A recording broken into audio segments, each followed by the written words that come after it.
Good morning, Suprabhatam. आज हम इस वीडियो के माध्यम से अष्टमी कक्षा के सप्तमः पाठ सफलम तस्य जीवितम इस चैप्टर के बारे में अध्ययन करेंगे। आइए स्टार्ट करते हैं। तो हमारा जो आज का चैप्टर का टाइटल है सफलम तस्य जीवितम। सफलम मतलब सक्सेस है, सफल है। तस्य मतलब उसका, जीवितम मतलब जीना, उसका जीना सफल है। किसका जीना सफल है? जो आज के इस चैप्टर में प्रस्तुत जो श्लोक हैं उनको अपने जीवन में फॉलो करता है, उनके अगर ऊपर अपना जो है जीवन व्यतीत करता है, उसका जीना सफल है। तो पहला श्लोक है वाणी रसवती यस्य यस्य श्रमवती क्रिया लक्ष्मी ही दानवती यस्य सफलम तस्य जीवितम। अर्थात वाणी जिसकी रसवती हो, रसवती अर्थात मधुर हो, जो अपनी वाणी से हमेशा मधुर बोलता हो, यस्य श्रमवती क्रिया जिसकी क्रिया जिसका कार्य कैसा हो, श्रमवती श्रम से युक्त हो, परिश्रम से युक्त हो, अर्थात जो हमेशा अपने कार्य को परिश्रम से मेहनत से करता है। और आगे कह रहे हैं कि यस्य लक्ष्मी ही दानवती, यस्य मतलब जिसकी, जिस मनुष्य की लक्ष्मी अर्थात धन पैसा कैसा है, दानवती दान करने वाला है, वो दूसरों को जो है मदद करने वाला है, ऐसा जो व्यक्ति होता है सफलम तस्य जीवितम, उसका जीवितम मतलब जीना, तस्य मतलब उसका, सफलम मतलब सक्सेस है, सफल है उसका जीना। किसका? जिसकी वाणी में जो है रसवती है, जिसकी वाणी में मधुरता है, जिसकी क्रिया जिसका कार्य जो है वो श्रमवती परिश्रम से युक्त है, मेहनत से युक्त है। और यस्य लक्ष्मी दानवती जिसका पैसा जो है वो दान से युक्त है, वो हमेशा जो है दूसरों को दान करता है, दूसरों का जो है उसका उपकार करता है दूसरे के ऊपर, उसका जो है जीना जो है जीवितम सफलम, उसका जीना जो है सफल है। तो तीन चीजें बताई गई इस श्लोक के माध्यम से कि अगर वो व्यक्ति इन तीनों चीजों को करता है उसका जीना सफल है। तो पहली बात क्या हुई कि हमारी वाणी में मधुरता होनी चाहिए। सेकंड, जो हम कार्य करते हैं वो परिश्रम से युक्त होना चाहिए। और थर्ड, लक्ष्मी जो है पैसा है वो हमारा क्या होना चाहिए, दान करने वाला होना चाहिए, दूसरों को जो है परोपकार के लिए होना चाहिए। इस तरीके से जो है पहले श्लोक में बताया। दूसरा श्लोक है क्षुधा समम नास्ति शरीर पीडनम, चिंता समम नास्ति शरीर शोषणम, विद्या समम नास्ति शरीर भूषणम, क्षमा समम नास्ति शरीर रक्षणम। अर्थात क्षुधा समम, क्षुधा कहते हैं भूख, और समम कहते हैं समान, तुल्य, भूख के समान, नास्ति नहीं है शरीर पीड़नम। अर्थात इस दुनिया में जो सबसे बड़ी पीड़ा है शरीर की, शरीर का जो सबसे बड़ा कष्ट है वो क्या है? क्षुधा। क्षुधा कहते हैं भूख, अर्थात भूख के समान कोई भी जो है शरीर का कष्ट नहीं है। देखिए यहाँ पर जो शब्द है नास्ति, यहाँ पर चारों पैराग्राफ में नास्ति शब्द दिया है, तो इसमें जो है संधि हुई है दीर्घ, तो उन शब्दों को अलग करेंगे तो न प्लस अस्ति, तो न में आ है और अस्ति में अ है, तो अ और आ को जोड़ देंगे तो बन जाएगा नास्ति। अर्थात यहाँ पर जो है वो दीर्घ संधि हो गई है। तो नहीं है, क्या नहीं है? भूख के समान जो है शरीर की कोई पीड़ा नहीं है। और आगे कह रहे चिंता समम नास्ति शरीर शोषणम, चिंता के समान, टेंशन के समान, नास्ति नहीं है शरीर शोषणम, शरीर को सुखाना। यदि आप चिंता करते हैं, टेंशन लेते हैं, तो समझिए क्या कर रहे हैं आप, अपने शरीर का शोषण कर रहे हैं, अपने शरीर के साथ खिलवाड़ कर रहे हैं। आपका शरीर क्या हो जाता है, सूख जाता है, आप जो है दुबले पतले हो जाते हैं। कब? जब आप टेंशन लेते हैं, चिंता लेते हैं। इसलिए कह रहे हैं कि चिंता समम, चिंता के समान, नास्ति, इस दुनिया में जो है शरीर शोषण, शरीर का शोषण नहीं है। शरीर को जो है आप क्या करते हैं, चिंता करते हैं तो आप अपने शरीर का नाश करते हैं। और आगे कह रहे हैं कि विद्या समम नास्ति शरीर भूषणम, कि विद्या के समान, एजुकेशन के समान, नास्ति नहीं है शरीर भूषणम, शरीर का कोई भी आभूषण, अर्थात आप जो भी कोई आभूषण गले में पहनते हैं, हाथ में पहनते हैं, ये आभूषण आपकी शोभा बढ़ाते हैं। लेकिन जो विद्या है, जो एजुकेशन है, अगर वो आपके पास है तो समझिए उससे बड़ा शरीर का कोई भी दूसरा आभूषण नहीं है। अर्थात शरीर का सबसे बड़ा आभूषण क्या है? विद्या, एजुकेशन है। इसलिए विद्या समम नास्ति शरीर भूषणम, विद्या के समान जो है और दूसरा कोई शरीर का आभूषण नहीं है।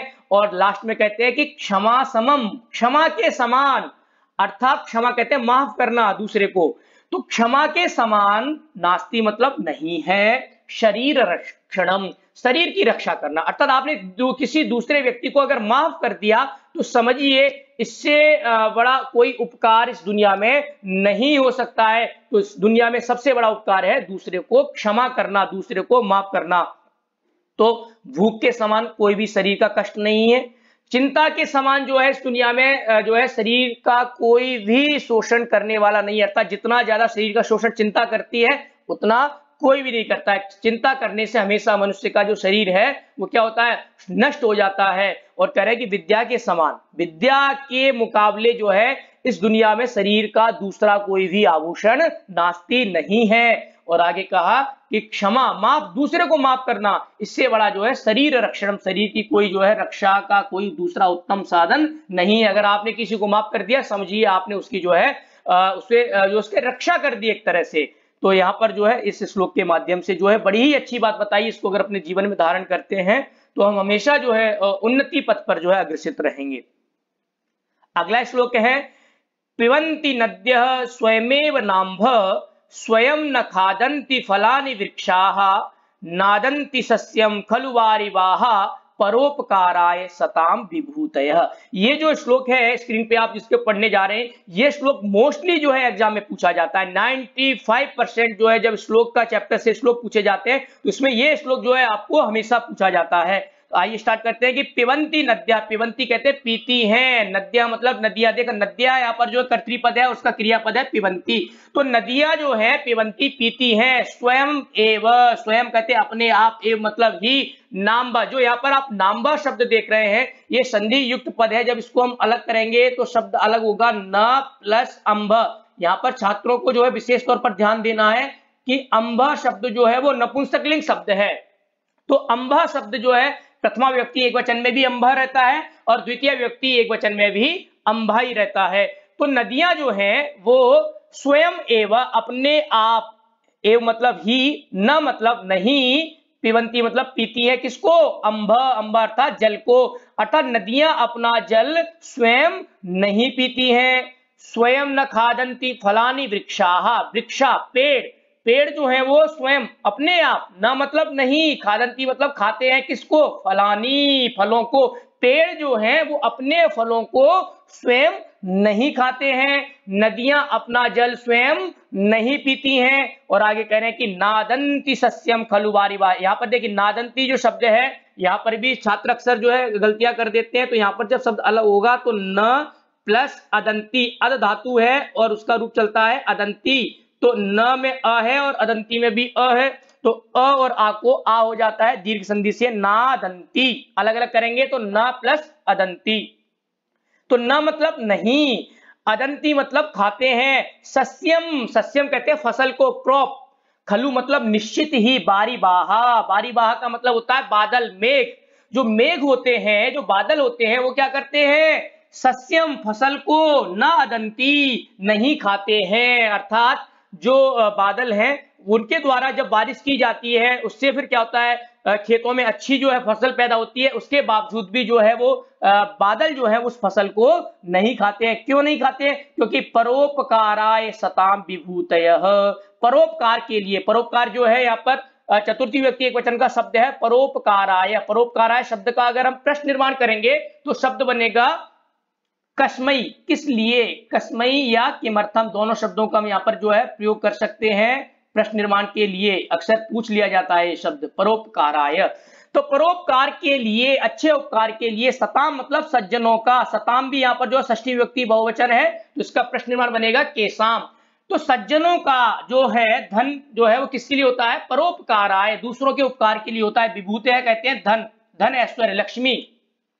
जैसे सज्जनों का, सताम अर्थात सज्जनानाम, सज्जनानाम विभूतयः, सज्जनों का जो धन होता है वो किसके लिए होता है, परोपकार के लिए, दूसरों के उपकार के लिए होता है। कैसे, जैसे नदियां जो है वो अपना जल स्वयं नहीं पीती हैं, पेड़ जो है वो अपने फलों को स्वयं नहीं खाते हैं, और बारीबाहा, बारीबाहा अर्थात मेघ, बादल, जो बादल होते हैं वो क्या करते हैं, सस्यम फसल को, नादंती नहीं खाते हैं। क्यों नहीं खाते, क्योंकि ये सब जो है हमेशा परोपकार के लिए जीते हैं, दूसरों के उपकार के लिए जीते हैं।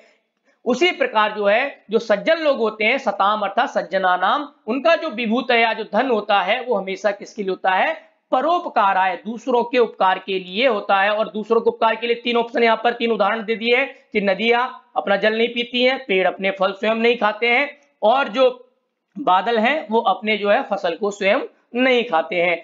अगला श्लोक है, त्रिविधम नरकस्य इदम द्वारम नाशनम आत्मनः कामः क्रोधस्तथा लोभस तस्मात् एतत् त्रयम् त्यजेत। बहुत ही अच्छा श्लोक है। कहते हैं कि त्रिविधम, तीन प्रकार से, नरकस्य इदम द्वारम, कहते हैं कि नरक का जो द्वार है वो क्या है, तीन प्रकार से है। तीन प्रकार है नरक के। अगर हम एक भी प्रकार अगर उसमें से अपनाते हैं तो जीवन में हम कहां जाएंगे, नरक की ओर जाएंगे। तो नरक के जो द्वार है वो कितने प्रकार के, त्रिविधम, तीन प्रकार के हैं। और वो क्या करते हैं, नाशनम आत्मनः, नाशनम मतलब नष्ट कर देते हैं, आत्मना मतलब आत्मा को, अपने आप को, अर्थात मनुष्य की जो आत्मा है, मनुष्य की जो उन्नति है, प्रोग्रेस, उसको सबको जो है ये जो तीन नरक के द्वार है वो क्या कर देते हैं, नष्ट कर देते हैं। अच्छा, वो तीन नरक के द्वार कौन कौन से, पहला जो है वो है कामः, क्रोधः तथा लोभ। यहां पर देखिए क्रोधस, लोभस, ये सब क्या है, विसर्ग का जो है वो स हो गया है सत्व संधि से। तो मूल शब्द यहां पर जो है वो है क्रोध, लोभ। तो तीन जो नरक के द्वार वो क्या है, सबसे पहला काम, किसी के बारे में जो है गलत इच्छाएं रखना, सोचना उनके बारे में, वो कहता है काम।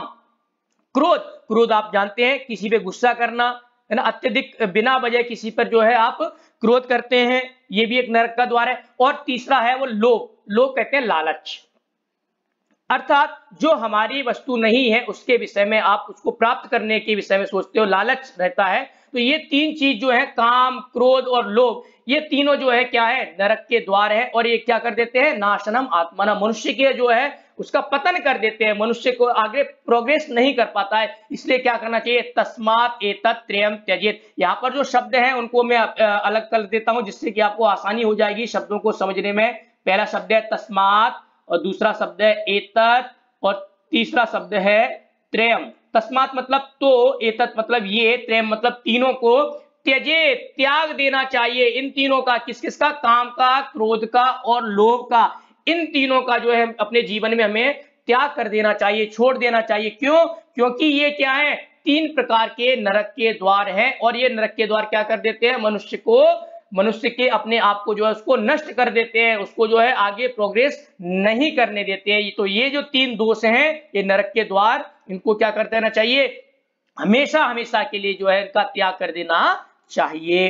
अगला श्लोक है, येषाम न विद्या न तपो न दानम ज्ञानम न शीलम न गुणो न धर्मः ते मर्त्य लोके भुविभार भूताः मनुष्य रूपेण मृगाः चरन्ति। अर्थात मनुष्य के रूप में मृगाः चरन्ति, वो मनुष्य क्या कर रहे हैं, साक्षात पशु की तरह अपना जीवन व्यतीत कर रहे हैं। इनमें से कुछ जो है बहुत अच्छी अच्छी जो है गुण, क्वालिटीज बताई गई है इस श्लोक में। अगर मनुष्य के पास एक भी क्वालिटी नहीं है, जो मैं अभी क्वालिटी बताऊंगा, उन क्वालिटीज में से एक भी अगर क्वालिटी नहीं है तो मनुष्य क्या है, इस दुनिया में साक्षात जो है वो मनुष्य के रूप में पशु के समान अपना जीवन व्यतीत कर रहा है। तो कह रहे हैं येषाम न विद्या, येषाम मतलब जिस मनुष्य के पास ना तो विद्या है, और कहते तप, तप कहते हैं कठोर परिश्रम, मेहनत। तो जो जिस मनुष्य के पास विद्या भी नहीं है, वो तप भी नहीं करता है, न दानम, वो दान भी नहीं करता है, न ज्ञानम, और न उसके पास कोई नॉलेज है, और शीलम, शील कहते हैं व्यवहार, बिहेवियर, और उसके पास कोई अच्छा व्यवहार नहीं है, दूसरों के साथ गलत व्यवहार करता है, न गुण, गुण कहते हैं कोई भी क्वालिटी, एक कोई भी क्वालिटी जो मनुष्य को उससे, दूसरे मनुष्य से उसे अलग करती हो, न धर्म, धर्म कहते हैं जो है दान करना, पुण्य करना, अच्छे कार्य करना।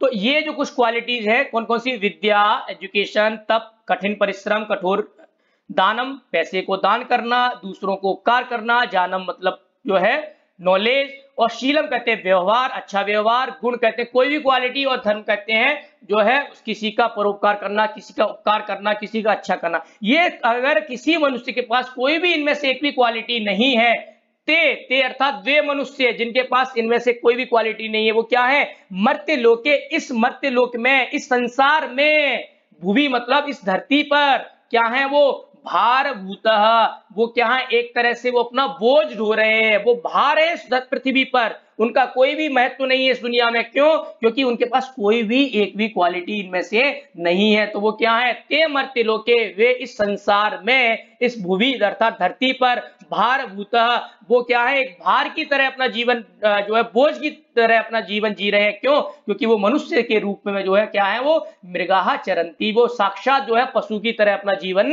व्यतीत कर रहे हैं। क्यों? क्योंकि उनके पास जो है एक भी कोई भी गुण नहीं है।